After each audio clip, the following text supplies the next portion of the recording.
Chapter 23, verse 4. Do not wear yourself out to get rich. Have the wisdom to show restraint. We can make jobs and the seeking after wealth and greed our God. But greed is not our God. God is our God. And he has given us vocations, and he's given us the talents and the abilities to do our vocation.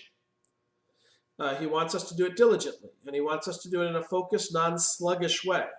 But here, it's going to the opposite extreme. Those who say that I want, and that becomes everything to them. And it notes, you're going to wear yourself out. You're going to blow your knees out. You're going to not be able to continue. You're going to get ill. There's all sorts of consequences to running your body beyond what it can withstand. And it also has consequences on your relationships with others, kind of the cat in the cradle, the song about the father who works all the time, never has time for his son, and then in the end, his son never has time for him. That happens when your job, your employment, the seeking after wealth, that becomes your God, that becomes the center of your life. It's not healthy for you, it's not healthy for others around you, and it's not healthy for your relationship with God or with man. So show some restraint. As a diabetic, I need to work and I need to be with my family, but I also occasionally need to sleep. Okay, there's some restraint that's involved. I have a long haul ahead of me.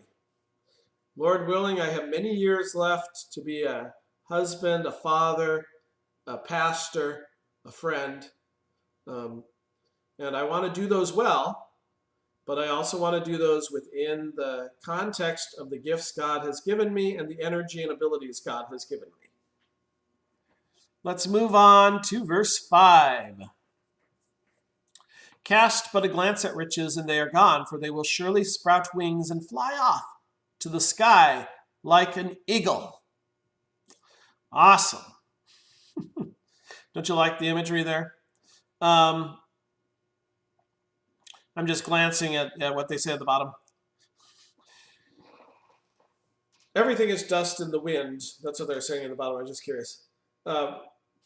We look and we dream of being wealthy, and you see these get-rich schemes, and you see people trying this. I have a brother-in-law who worked for a man who kept setting up businesses, and then he'd have businesses crash. He had one which was successful, and he was taking money out of it to fund these other crazy businesses, and then they were not successful, when he should have just been reinvesting in his successful business and growing it. But you catch eyes on riches, and riches are a mirage. They disappear either at the end of life, right? Like the rich man who built the warehouse and he filled it full of his goods, and then he ate, drank, and be married. Well, not really, because he died. In that way, or even in modern times, if you don't build the foundation, if you don't continue to steadily grow, they can disappear now. You hear of people who have the Jack Flash, they get rich really fast and they fall back down. So riches are not safe.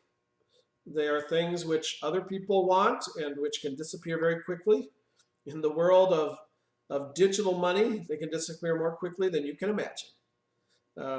So here, instead of focusing your eyes on riches, focus your eyes on God, and he will give you good things. He will give you the riches. My confirmation verse is, seek ye first the kingdom of God and his righteousness, and all these things shall be added to you. So instead of casting our eyes on riches, cast our eyes on God, seek after his stuff, allow God to fill in what is good for us to have.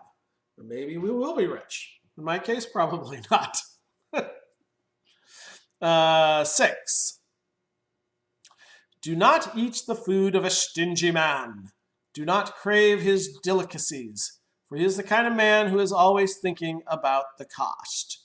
Eat and drink, he says to you, but his heart is not with you. You will vomit up the little you have eaten and will have wasted your compliments. Okay? Some people don't like to share. They're stingy. And they put up a good front, but as they're watching you eat, first of all, they don't give you what's best. That can lead to your vomiting it up. And second of all, they're glaring at you. How dare you take my stuff? That'll unsettle your stomach. The point being, if someone is not actually giving and glad to give, it's not a good thing. God says he wants a cheerful giver. When someone's not a cheerful giver, we don't want what they have. If you don't wish to give cheerfully an offering on Sunday, don't give an offering on Sunday. Okay? But cheerful givers, yes. Please give an offering on Sunday. It pays my salary. Keeps my wife happy.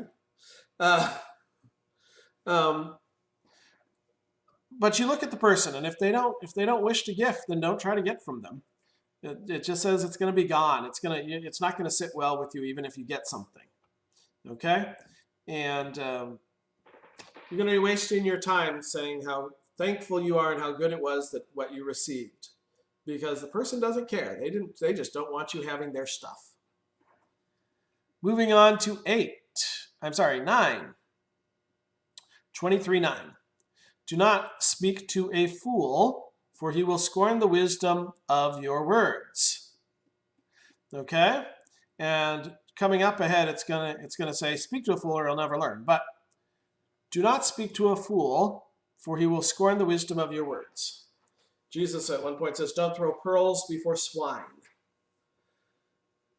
It's a waste of time. If a person is looking not to God's wisdom, but he has locked himself into sin and depravity, and he's happy with it, because many people think that they're happy in this enslavement. Does you no good to tell them they're enslaved. Does you no good to point to the wisdom of God. We try it, we see it's not working, we move on. This is how you should often treat the internet, Facebook, and whatever else you're on. Because very often, the words you're putting out there, you can quickly see, are not being accepted. And a man's not going to be convinced against his will. He's going to stay with what he wants and what he desires. Now, if he's a wise man, then it's good to put it out there. They'll think it, they'll mull it over. They may change their mind, they may not, but they're going to consider your words, and then it's well worth your time to do and have a conversation. But when you're dealing with a fool, it's not. Moving on. 10. Do not move an ancient boundary stone or encroach on the fields of the fatherless, for the defender is strong, he will take up their case against you. God is the defender of the weak. God is the defender of the poor. He's the one who watches over children. He's the one who watches over orphans. Moving a boundary stone was trying to steal the inheritance of someone. Oh, they have no one protected. I'll take their inheritance. No, their inheritance was designated in Israel by God. Designated to the tribes, it signified that they were part of the plan that would lead to the Messiah, that they were part of God's eternal plan for salvation. And here he's saying, you're trying to steal their eternal salvation. Doesn't work.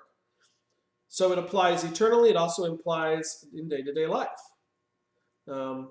If someone is in desperate straits, if they don't have a protector, no, they do have a protector. It's God.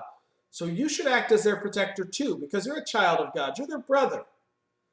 You don't act in a way where you steal the good things God has given, the things that he gave to their parents or to their ancestors. You don't steal that. Instead, you try to make sure that they can actually get it, even when they don't have the ancestor alive to help them out. And we're going to stop there. And hopefully we'll see some wisdom in our electioneering. We'll see what happens. God's blessings.